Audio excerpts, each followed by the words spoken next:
কিছুদিন আগেই মহারাজা নামে একটি তামিল অ্যাকশন থ্রিলার মুভি মুক্তি পায়, যা ইতিমধ্যেই ঝড় তুলেছে মুভি প্রয়াসীদের মনে। এটি একটি মাস্টারপিস মুভি, যা মুভি শেষ হয়ে গেলেও আপনার মনে তার রেশ থেকে যাবে বেশ কিছুদিন।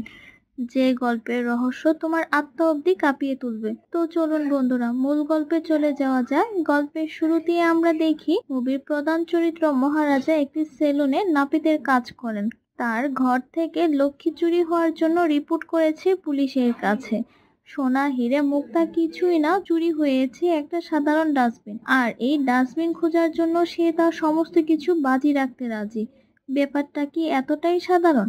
না, এর পেছনে থাকা রহস্য তোমাদের অবাক করে দেবে। সে একটা সেলুনের নাপিতের কাজ করে। পরিবার বলতে শুধু তার স্ত্রী এবং তাদের ছোট্ট একটা মেয়ে। তাদেরকে মহারাজা প্রাণের চেয়েও বেশি ভালোবাসে। সেদিন মহারাজা তার মালিকের কাছে আগামীকালকের জন্য ছুটি চেয়ে বসে, কারণ তার স্ত্রী তাকে বলেছে। তার এই কথা শুনে মালিকের মাথা খারাপ হয়ে যায়। তাই জন্যই আজকে আগত সমস্ত কাস্টমারের কাজ তাকেই করতে বলে। পরের দিন দেখা যায় রাস্তার এপারে ঘরের দরজার সামনে মহারাজের স্ত্রী আর মেয়ে বসে রয়েছে। আর একটা পুতুলের দোকান থেকে পুতুল কিনতে গেছে মহারাজা। একের পর এক পুতুল বেছে নিয়ে রাস্তায় এসে তার স্ত্রীকে দেখায়। আর তার স্ত্রী প্রতিটা পুতুলই অপছন্দ। এভাবেই কয়েকটা পুতুল দেখিয়ে শেষে একটা পুতুল তারা ফাইনাল করে। সে তার বিল করানোর সময় তার চোখে পড়ে একটা সতীশ, যেটাকে হাতে নিয়ে সে দোকানদারকে এটারও বিল বানাতে বলে। দোকানদার বলে এটাও স্ত্রীকে দেখিয়ে নাও, যদি তার পছন্দ না হয়। কিন্তু মহারাজা জানে এই বাচ্চা কুলে মায়ের মূর্তি তার স্ত্রী অবশ্যই পছন্দ হবে। আর তখনই ঘটে এক মর্মান্তিক ঘটনা। দিক হারিয়ে এক মস্ত লরি তাদের ঘরের দরজায় এসে ধাক্কা মারে। পুরো বাড়ির ছাদটাই ভেঙে পড়ে তাদের উপর। এক পলকেই মহারাজার পুরো দুনিয়া ভেঙে চুরমার হয়ে যায়। ঠিক যেভাবে তার হাতে থাকা সতীশ ভেঙে চুরমার হয়ে গেছে, সবাই সেদিকে ছুটে গেলেও মহারাজা পাথর হয়ে দাঁড়িয়ে থাকে। তার চোখে ভরে নেমে আসে অশ্রু, কিন্তু তবুও সে কিছু করতে পারে না। আজ ওপরওয়ালা তার কাছ থেকে তার পুরো দুনিয়াটাই কেড়ে নিয়েছে। এরপর বেশ কয়েকটা বছর কেটে যায়। আমাদের সাথে পরিচয় হয় জ্যোতির। পড়াশোনায় খুব একটা ভালো না, খেলাধুলার প্রতি টান থাকায় ক্লাসের থেকে মাঠেই ওর সময় কাটে বেশি। এজন্যই বাকি কোনো টিচার তাকে পছন্দ করে না। শুধুমাত্র একজন বাদে, সে হলো তার পিটি টিচার আশিফা। এখন আশিফা জ্যোতিকে 100 মিটার জোনাল কম্পিটিশনের জন্য কোচিং দিচ্ছে। খেলাধুলার পাশাপাশি আশিফা থাকে অন্যান্য সাবজেক্টও বুঝতে সাহায্য করে। স্কুল থেকে কিছুটা দূরে এক ফাঁকা মাঠে তাদের বাড়ি রাস্তার পাশে বাড়িতে অ্যাক্সিডেন্টের পর থেকেই মহারাজা তার মেয়েকে নিয়ে এখানে থাকে। মহারাজা ও তার মেয়ে ছাড়া এই বাড়িতে আরো একজন রয়েছে, সে হলো লক্ষ্মী। ওই অ্যাক্সিডেন্টে যখন মহারাজার স্ত্রী মারা যায়, তখন উপরে তাকে রাখা এই ডাস্টবিনটাই জ্যোতির উপরে পড়ে তাকে বাঁচিয়েছিল। তাই তাকে লক্ষ্মী বলে এই বাড়িতে আগলে রাখা হয়েছে। লক্ষ্মীকে তারা প্রতি শুক্রবারে স্নান করায়, টিকা পরায়, আর তাকে রাখা হয়েছে মহারাজের মৃত স্ত্রীর ছবি ঠিক নিচে। মহারাজের জীবনে একটাই রুটিন, ঘরের সমস্ত কাজ সামলানো, স্কুলে যাওয়ার আগে মেয়ের জিনিসপত্র গুছিয়ে, আর তারপর নিজে রেডি হয়ে সেলুনে যাওয়া। আবার সেলুন থেকে বাড়ি ফিরে আসা। সেলুনটা নিজের হলেও মহারাজা তার বয়স্ক কর্মচারী গোলাপ বাবুর মত অনুযায়ী সমস্ত কাজ করে। প্রতি সপ্তাহে মহারাজা একদিন করে ছুটি নেয় আর মেয়েকে নিয়ে ঘুরতে যায়। বাড়িতে যদি মহারাজাকে সব কাজে শাসন করে, আর মহারাজা সেটা খুশি মনে মেনে নেয়। স্ত্রী মারা যাওয়ার পর থেকে সে একাই জ্যোতিকে বড় করেছে। যে কোনো মুহূর্তে মহারাজা জ্যোতির পাশে থাকে। এই প্রসঙ্গে জ্যোতি পুরনো ঘটনা মনে পড়ে। একদিন স্কুলের প্রিন্সিপাল দোষ বিচার না করেই জ্যোতির নামে ভুল অভিযোগ করে টিসি দিয়ে দিচ্ছিল, কিন্তু মহারাজা তার এক কথায় অনড় ছিল। আমার মেয়ে কিছু করেনি, আমার মেয়ে ভুল করতে পারে না। কিন্তু প্রিন্সিপাল তার কোনো কথাই শুনে না। এরপর যখন প্রমাণ হলো জ্যোতির কোনো দোষ নেই, তখন মেয়ের অপমানের জন্য সে প্রিন্সিপালকে বলে তার মেয়ের কাছে ক্ষমা চাইতে হবে। কিন্তু প্রিন্সিপাল উল্টো তাকে সেখান থেকে তাড়িয়ে দেয়। মহারাজা এক পিলার ধরে দাঁড়িয়ে থাকে।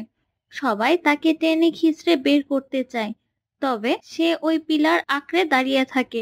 এমনকি সেই পিলার ভেঙে পড়ে যাচ্ছিল, তবু মেয়ের কাছে ক্ষমা না চাওয়া পর্যন্ত সে বিন্দুমাত্র সরে না। অবশেষে প্রিন্সিপাল বাধ্য হয়ে জ্যোতির কাছে ক্ষমা চাইতে। মেয়েকে এতটাই ভালোবাসে, এত বছরে কখনো যদি তার বাবাকে ছেড়ে থাকেনি।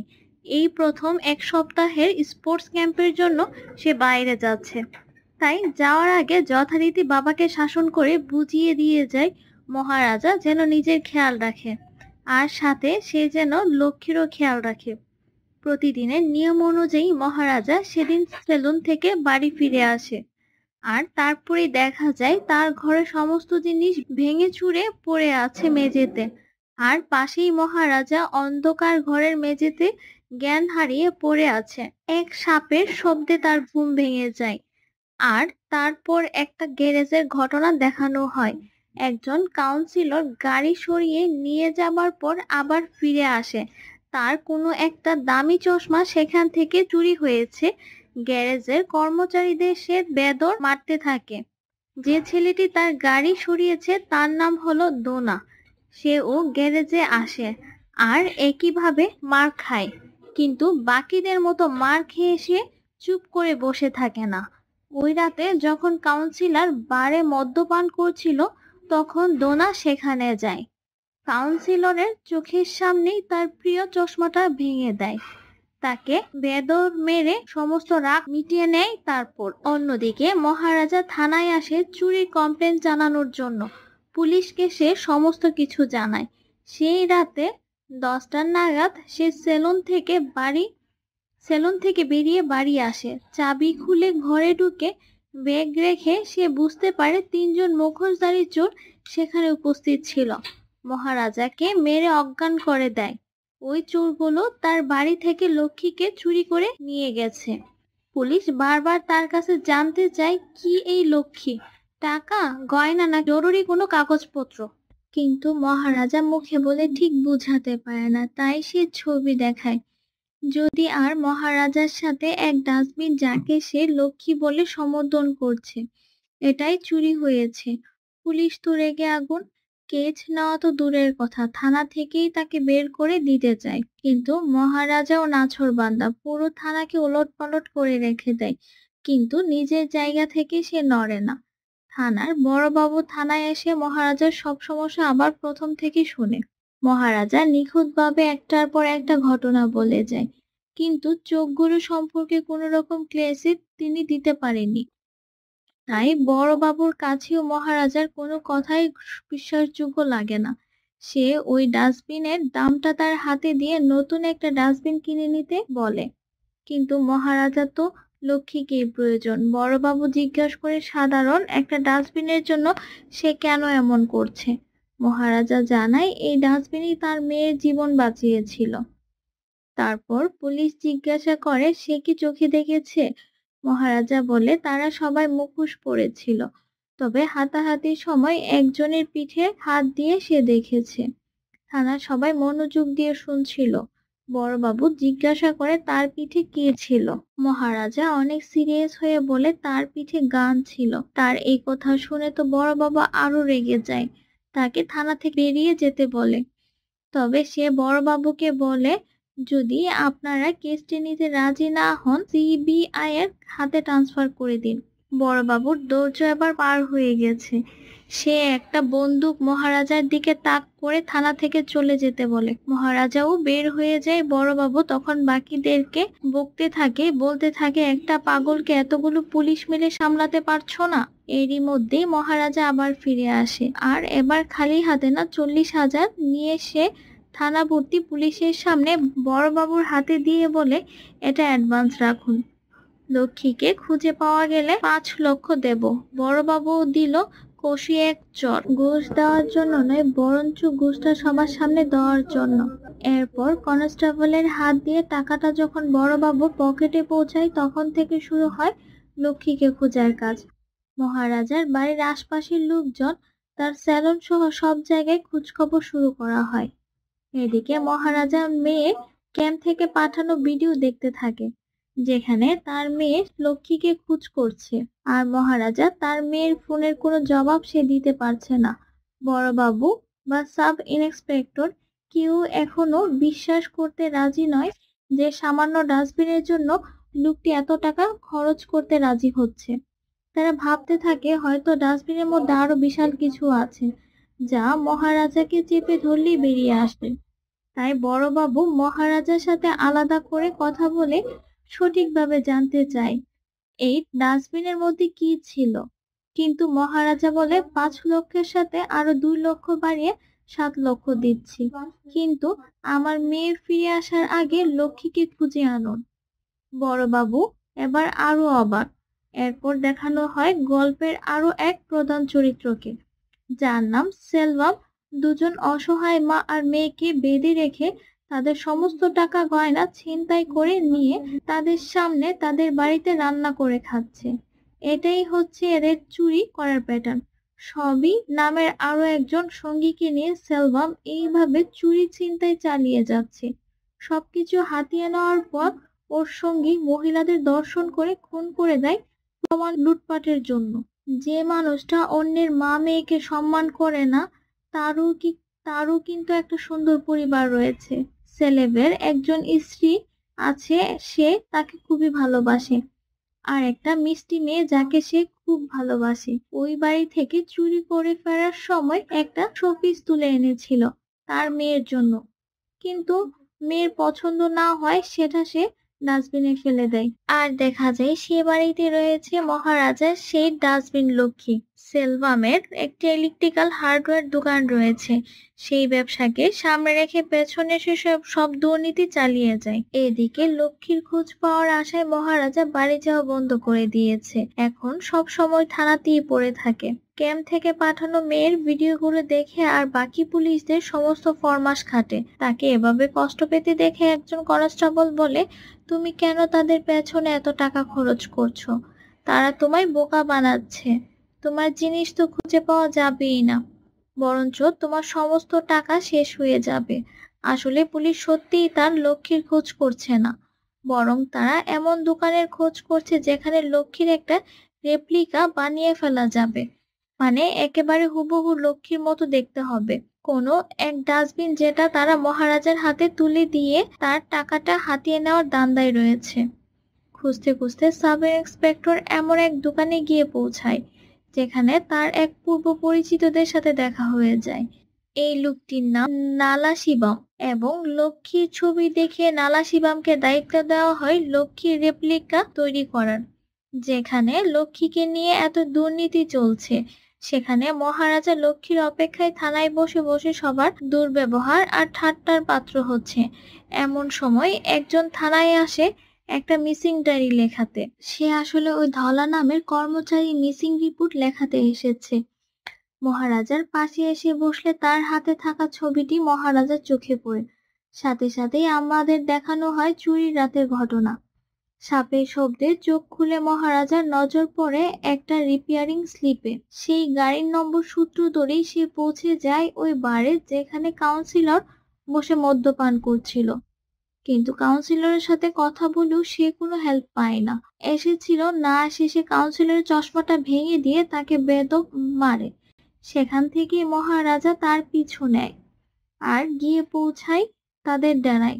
এখন পর্যন্ত আমরা মহারাজাকে খুব শান্ত একজন সাধারণ মানুষ হিসেবে দেখে এসেছি, কিন্তু এখন তার যে রূপটা আমরা দেখতে চলেছি তা সম্পূর্ণ কল্পনার বাইরে।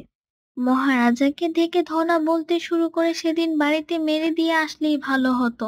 ধনার লোকজন মহারাজাকে ধরে থাকে আর ধনা দা নিয়ে আসে তার হাতটা কেটে ফেলার জন্য, কিন্তু সেই মুহূর্তেই মহারাজা লোকের হাতটা টেনে ধরে, আর যার ফলে লোকের হাতটা কেটে 2 টুকরো হয়ে যায়। একাই সবাইকে বেধড়ক মারতে থাকে। ধনাকে সঠিক শিক্ষা দেয়। সে জানতে চায় ধনা ছাড়াও বাকি যে 2জন তাদের বাড়িতে ঢুকেছিল তারা কারা। ধনা জানতো সে যদি নামগুলো বলেও দেয় তবু সে মরবে, আর নাম না বললেও সে মরবে। তাই সরাসরি নাম না বলে সে শুধু বলে তাদের মধ্যে একজন পুলিশ স্টেশনে রয়েছে, আর সেখান থেকে পালিয়ে যাওয়ার চেষ্টা করে। কিন্তু আজ মহারাজার হাত থেকে তার মুক্তি নেই। দা দিয়ে দেহ থেকে শিরা আলাদা করে দেয় মহারাজা। সেখানেই দাঁড়িয়ে সে কথা দেয় পুলিশ স্টেশন থেকে এই দলের আরেকজনকে খুঁজে নিয়ে তারও ঠিক একই অবস্থা করবে। আর এই কারণেই সে সারা দিন রাত থানাতেই পড়ে থাকে। বাহানা করে প্রতিটি পুলিশের পিঠে হাত দিয়ে চেক করছে কারো পিঠে সেই কানের মতো কিছু আছে কিনা। আর এখান থেকে স্পষ্ট বোঝা যায় মহারাজা শুধুই ডাস্টবিন হারায়নি, ডাস্টবিনের সাথে জড়িত এমন কিছু রয়েছে যার জন্য মহারাজা একটা মানুষের জীবন নিতে দ্বিধাবোধ করেনি। এদিকে ধনার নিখোঁজ হওয়ার জন্য পুলিশ কাউন্সিলকেও ডেকে পাঠায়, কারণ তার সাথে শেষবার ধনার খুব ঝামেলা হয়েছিল। তবে কাউন্সিলের কাছ থেকে তারা জানতে পারে সেদিন রাতে আরো একজন লোকও ধনার খোঁজ করেছিল। বারবার মনে করার চেষ্টা করেও অনেক কষ্টে তার নাম মন পড়ে না। অপরদিকে পুলিশ খুঁজতে খুঁজতে একজন পাকাপোক্ত লোকের কাছে যায়, যে একেবারে লক্ষ্মীর মতো হুবহু আর একটা ডাস্টবিন তৈরি করে দেয়। আর অপরদিকে মহারাজা থানার লিস্টে থাকা একটা একটা পুলিশকে চেক করে তাদের নাম কাটতে থাকে। অন্যদিকে দেখানো হয় সেলবমকে তার মেয়ের পিঠে আগুনে পুড়ে গেছে, আর সেই মেয়ের পিঠে মলম লাগিয়ে দিচ্ছে। যে লোকটা অন্যের সংসার তছনছ করে দিচ্ছে সে নিজের সংসারের প্রতি কতটা দায়বদ্ধ, সে মেয়ের সমস্ত রকম চাহিদা পূরণ করতে চায়, তার জন্য সে সবকিছু করতে রাজি।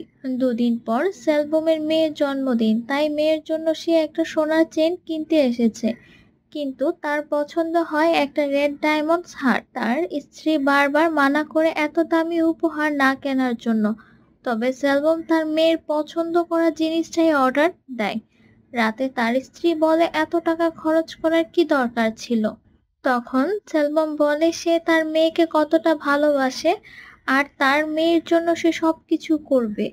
মেয়ের পছন্দের প্রতিটা শখ সে পূরণ করবে, তাতে যত টাকাই লাগুক, যত পরিশ্রমী করতে হোক সে করবে।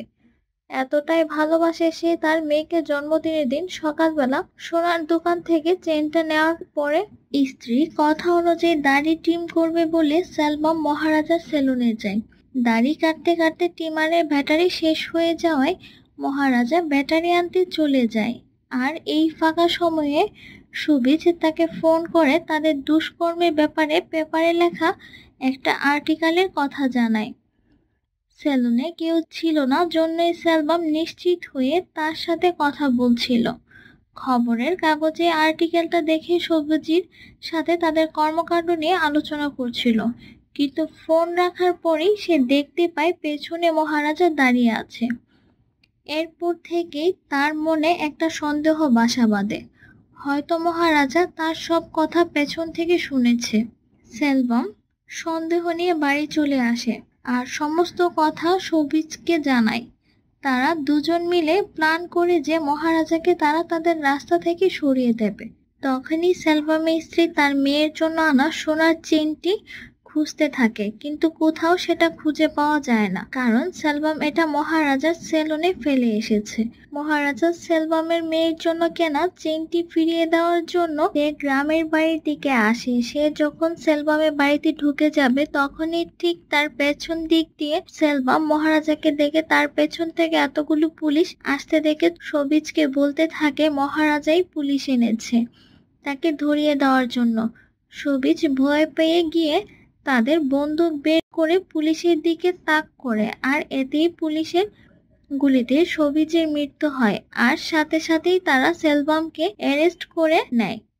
তাকে অ্যারেস্ট করার জন্য সেলবম মহারাজাকেই দায়ী বলে মনে করেন। এখানে একটা কনফিউশন হচ্ছে, তাই না? মহারাজা ইয়ং কেন লাগছে? আসলে এতক্ষণ ধরে সেলবমের নামে যে গল্পগুলো দেখানো হয়েছে তার সবকিছুই ঘটেছে অতীতে, মুভির শুরুতে। এরপর আবারও গল্প বর্তমানে ফিরে আসে। পুলিশ মহারাজাকে জানায় তার লক্ষ্মীকে খুঁজে পাওয়া গেছে, তাই বাকি টাকাটা তাদের হাতে তুলে দিতে হবে। এদিকে জ্যোতিও ফিরে এসেছে। বাসে উঠে সে তার বাবাকে কল করে বলে তার জন্য এই হুবহু একটা লাল জুতো কিনে রাখতে, আগেরটা খারাপ হয়ে গেছে। আসলে এই জুতোটা জ্যোতি তার এক বন্ধুকে দিয়ে সাহায্য করেছে।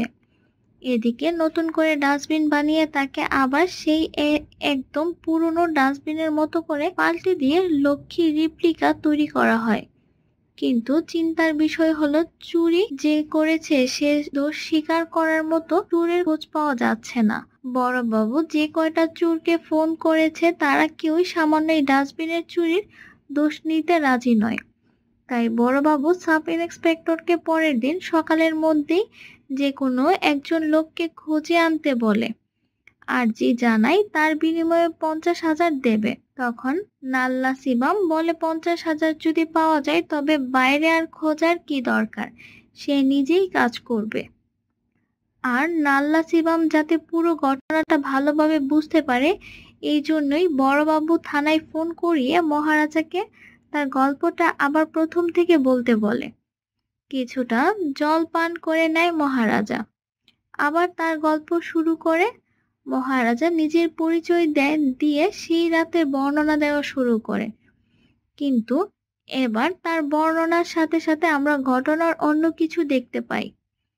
বাড়িতে এসে তালা খুলে ঘরে ঢুকে ব্যাগ রেখে ঘরে গিয়ে চেঞ্জ তো করতে শুরু করে, তবে সেটা মহারাজা নয়, জ্যোতি ছিল। তখনই হঠাৎ পেছন থেকে একজন এসে তার মুখটা চেপে ধরে, আর জ্যোতি চোখটা চেপে ধরেছিল সে ছিল নাল্লা শিবম। আর ধন্যা তার চোখ বেঁধে দেয়। যদি নিজেকে বাঁচানোর চেষ্টা করে, কিন্তু সজোরে মাথায় আঘাত লাগার জেরে মাটিতে লুটিয়ে পড়ে। আর এই আঘাতটা করে সেলবম। এরপর ও সেলবম জ্যোতির পায়ে বারবার আঘাত করতে থাকে, বেধড়ক মারতে থাকে। তবে জ্যোতিকে মারার কোনো প্ল্যানিং ছিল না। তাদের জেল থেকে ছাড়া পাওয়ার পরই সেলবম মহারাজাকে মারতে এসেছিল। আর এই জন্যই গত বেশ কয়েকদিন ধরে নান্না শিবম তার উপর নজর রাখছিল। তার নজর রাখা অনুযায়ী এতক্ষণে মহারাজা বাড়িতে চলে আসার কথা ছিল, কিন্তু আজ সে এখনো বাড়িতে আসেনি। আর এই মেয়েটাও গত 1 সপ্তাহ ধরে বাড়ির বাইরে ছিল, আর আজকেই তাকে বাড়ি ফিরে আসতে হলো। ওদের প্যাটার্ন অনুযায়ী এখানেও তারা রান্না করে খাবার খায়। আর পরেই সে ভয়ানক ঘটনা, নান্না শিবম ও ধনা একাধিকবার জ্যোতিকে দর্শন করতে থাকে। এরপর ধন্যা জ্যোতিকে খুন করতে চায়, তবে সেলবম তাকে থেমে যেতে বলে, তাকে বলে দেয় সে যেন জ্যোতিকে খুন না করে। তারপর তারা বেরিয়ে যায়। মহারাজা থানায় কান্না করতে করতে বলে, ওরা 3জন অনেক শক্তিশালী ছিল, তাই তাদের সাথে আমি একা পেরে উঠি নাই। মৃত্যুর মুখ থেকে ফিরে এসেছি, আমি শুধু চাই আমার লক্ষ্মী ফিরে আসুক। তার এই অবস্থা দেখে থানায় থাকা পুলিশ বলে, মহারাজা আমি জানি, আর যাই হোক তুমি তো শুধুমাত্র ডাস্টবিনের জন্য এখানে নেই। সম্পূর্ণ ঘটনাটা ফোনের এপার থেকে বড়বাবু সাব ইন্সপেক্টর আর নান্না শিবম শুনে নেয়, কিন্তু নান্না শিবমের মুখের রং একেবারে পাল্টে যায়। সে বুঝতে পারে কাল সকালে যার বাড়ির জিনিস চুরি করার দায়ে সে নিতে চলছে সে আর কেউ নয়, বরং মহারাজা। সেই মহারাজা যার যুবতী মেয়েকে একাধিকবার দর্শন করেছে। তাই সে বড়বাবুকে বলে তাকে ঠিকানাটা দিয়ে দিতে, সে কাল সকালেই পৌঁছে যাবে। কিন্তু বড়বাবু বলে আজ রাতটা এখানেই থেকে যেতে। সেই রাতে সেলুন বন্ধ করে মহারাজা একই টাইমে বের হয়েছিল, কিন্তু মাঝপথে মেয়ের জন্য জুতো কিনতে গিয়ে দেরি হয়ে গিয়েছিল। ঘরে এসে জ্যোতিকে অবস্থায় পড়ে থাকতে দেখে সে সোজা হাসপাতালে যায়। ডাক্তারের কাছে আকুতি মিনতি করতে থাকে তার মেয়েকে সুস্থ করে দেওয়ার জন্য। তখন জ্যোতি কান্না করতে করতে তার বাবাকে বলে, বাবা আমার খুব কষ্ট হচ্ছে, ওরা কেন আমার সাথে এমন করলো? আমার তোমার কাছে একটাই অনুরোধ, তুমি একবার তাদের সাথে আমার কথা বলিয়ে দাও। আমি তাদের সাথে কথা বলতে চাই, জানতে চাই তারা কেন আমার সাথে এমনটা করলো। আর এরপর থেকে শুরু হয়েছিল মহারাজার লক্ষ্মীকে খোঁজার যাত্রা। লক্ষ্মীকে খোঁজার আড়ালে সে খুঁজে বেড়াচ্ছে তার মেয়ে সেই রেপিস্টকে। এর পরের দিন বড়বাবু এবং সাব ইন্সপেক্টর নাল্লা শিবমকে নিয়ে মহারাজার বাড়িতে আসে।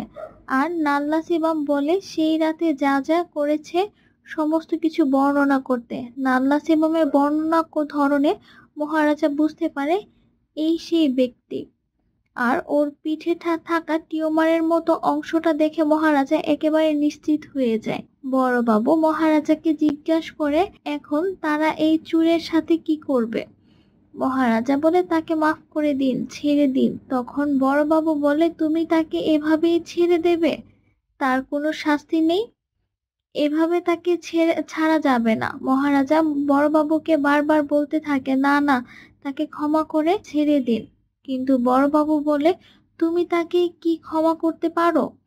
তোমার ঘরের লক্ষ্মীকে চুরি করেছে, তারপরে তুমি ক্ষমা করবে? মহারাজা বলে, হ্যাঁ, ক্ষমা করে দেন বড়বাবু। তারপর চিৎকার করে বলে, যদি তোমার মেয়েকে দর্শন করতো তবুও কি তুমি তাকে ছেড়ে দিতে? বড়বাবুর মুখে এ কথা শুনে মহারাজা একদম চমকে যায়। হঠাৎ সে এমন কথা বলছে। আসলে তদন্ত করতে করতে তারা ওই হাসপাতালে গিয়ে পৌঁছায়, যেখানে জ্যোতি ভর্তি রয়েছে। আর সেখান থেকেই তারা সমস্ত ঘটনা জানতে পারে। তারপর তারা মহারাজাকে না জানিয়ে তাদের খোঁজ শুরু করে দেয়, খুঁজতে শুরু করে দেয় সেই মানুষরূপী জানোয়ারদের। তারা এটাও খুঁজে পেয়েছে যে নাল্লা সিবাম, ধন্যা, সেলভাম জড়িত ছিল এমন জঘন্য অপরাধে। তাই আজ সে চায় মহারাজা যেন মেয়ের উপর হওয়া অত্যাচারের সঠিক প্রতিশোধ নেয়। এই জন্যই নাসিবামকে মহারাজার সাথে ছেড়ে দিয়ে বাইরে থেকে দরজা বন্ধ করে দেয় তারা। মহারাজা আর কোনো কথা না বলে নাল্লাসিবামের ঘর থেকে দা দিয়ে কুপিয়ে কুপিয়ে মাথাটা একদম আলাদা করে দেয়। এভাবেই সে তার মেয়ের উপর হওয়া অত্যাচারের প্রতিশোধ নেয়। এরপর তারা চলে যায় সেলভামের কাজের সাইটে। মাঝপথে আসা সবাইকে মারতে মারতে মহারাজা যখন সেলভামকে দেখলো, প্রথমত সে একদম হতবাক হয়ে গিয়েছিল। তাই মহারাজা সেলভামের প্রথম আঘাতের জবাব দিতে পারছিল না। সেলভামের কাছে তার পরিবার, তার জীবন সব সব নষ্ট হওয়ার একমাত্র কারণ ছিল মহারাজা, যেখানে তার কোনো দোষই ছিল না।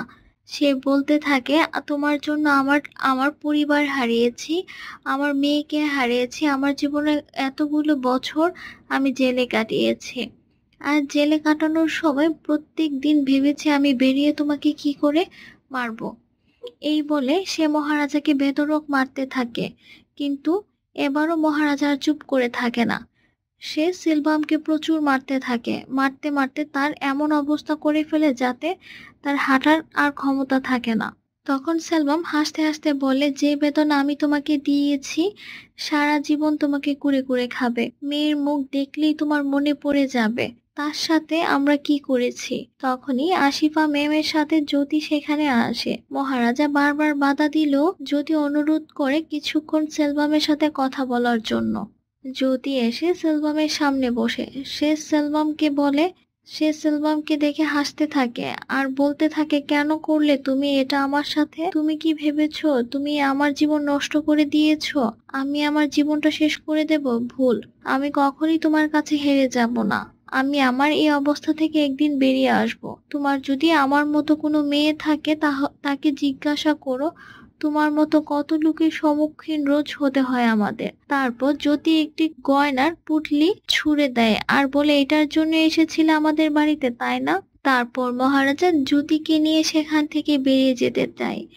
তখনই সেলভাম এর নজরে পড়ে পুঁটলিতে থাকা সেই চেইনটা, যেটা সে নিজের মেয়ের জন্য কিনেছিল। আর সে খেয়াল করে জ্যোতির কাঁধের কাছে থাকা সেই দাগ, যেখানে ছোটবেলা তার মেয়ে ও গভীর চোট পেয়েছিল। আসলে সেলভামের অ্যারেস্ট হওয়ার পরে মহারাজা তার স্ত্রীকে নিয়ে 212 সেলভামের পুরনো বাড়িতে ছিল, কিন্তু সেখানে কাউকে পায়নি। অবশেষে এখনকার ঠিকানা পেয়ে এখানে এসেছে, চেইনটা ফেরত দিতে, যেটা সেলভাম সেলুনে ফেলে এসেছিল। কিন্তু সেই সেলভামের স্ত্রী সেটা নিতে চায় না, কারণ এটা অসৎ পথে উপার্জন করা। এটার পেছনে কত পরিবারের রক্ত বয়ে আছে, তাই সেই চেইনটা তাদের কাছ থেকে নিতে পারে না। তখনই মহারাজার স্ত্রী রাস্তার ওপার থেকে পুতুলের দোকান থেকে সেলভামের মেয়ের জন্য পুতুল কিনতে বলে। আর সেই সময় ঘটে যায় সেই দুর্ঘটনা। অ্যাক্সিডেন্টে সবাই মারা গিয়েছিল। মহারাজার স্ত্রী, তার সন্তান এবং সেলভামের স্ত্রী শুধুমাত্র ওই ডাস্টবিনটা চাপা পড়ে বেঁচে গিয়েছিল। সেলভামের মেয়ে নিজের পুরো পরিবারকে হারিয়ে তাকে নিজের মেয়ের মতো করে গত 15 বছর মানুষ করেছে মহারাজা। সেলভাম সে মুহূর্তে বুঝতে পারে সে অন্যের ক্ষতি করতে গিয়ে নিজের কতটা ক্ষতি করেছে। তখন তার অনুশোচনা শেষ থাকে না। সে তার মেয়েকে ডাকতে থাকে, চিৎকার করে বলতে থাকে একবার তার কাছে আসতে। কিন্তু মহারাজা জ্যোতিকে নিয়ে সোজা বেরিয়ে যায়। তাকে গাড়িতে যেতে বলে সে আবার সেলভামের কাছে আসে। সেই সেলভাম তাকে একবার জ্যোতিকে ডেকে আনতে বলে। সে বলে শুধু একবার তার সাথে কথা বলবে, তাকে দেখবে, সে এটাও বলবে না যে জ্যোতি তার মেয়ে। কিন্তু মহারাজা বলে, যদি তোমার মেয়েই নয়, সে শুধু আমার মেয়ে। এই বলে সে সোজা বেরিয়ে যায়। সেলভাম কান্নায় ফেটে পড়ে, মহারাজার পায়ে ধরে ভিক্ষা চায় শুধু একবার তার মেয়েকে দেখার জন্য। কিন্তু মহারাজা তার কোনো কথা না শুনে বেরিয়ে যায়। মেয়ের 2 পা সেলভাম মাথায় ধরে রাখতো, নিজের হাতেই সেই পায়ে এসে আঘাত করেছে। সেই মেয়েকে সে প্রাণের চেয়ে বেশি ভালোবাসতো, সেই মেয়ের প্রতিটা শখ পূরণ করতে চেয়েছিল। সেই মেয়েকেই সে নিজের বন্ধুদের দিয়ে রেপ করেছে। আজ সে বুঝতে পেরেছে এতদিন সে কতটা পৈশাচিক কাজকর্ম করে এসেছে। সে কত মা মেয়ের জীবন নষ্ট করেছে। আর সে তার তার কুকর্মের ফল পেয়েছে। সে তার মেয়েকে একবার দেখতে পারছে না। তাকে কাছে পেয়েও সে তার কত বড় অন্যায় করেছে তারা। কোনো অনুশোচনার শেষ থাকে না। আকাশের দিকে সে চিৎকার করে কাঁদতে থাকে। তার বুক ফেটে যাচ্ছে। সে নিজেকে ক্ষমা করতে পারছে না। নিজের উপর ঘৃণা সহ্য করতে পারছে না। তাই সেলভাম নিজেই বহুতল বিল্ডিং থেকে ঝাঁপ দিয়ে পড়ে মারা যায়। তার মাথার পাশে এসে পড়ে তার মেয়ের জন্য কেনা সেই চেইনটা। আর তার রক্তে রঙিন হয়ে যায় জ্যোতির পায়ের ছাপ। এখানেই এই গল্পের শেষ হয়। তো বন্ধুরা, এই ছিল মাস্টারপিস মুভির গল্প। গল্পটি কেমন লাগলো তা অবশ্যই কমেন্ট করে জানাবেন।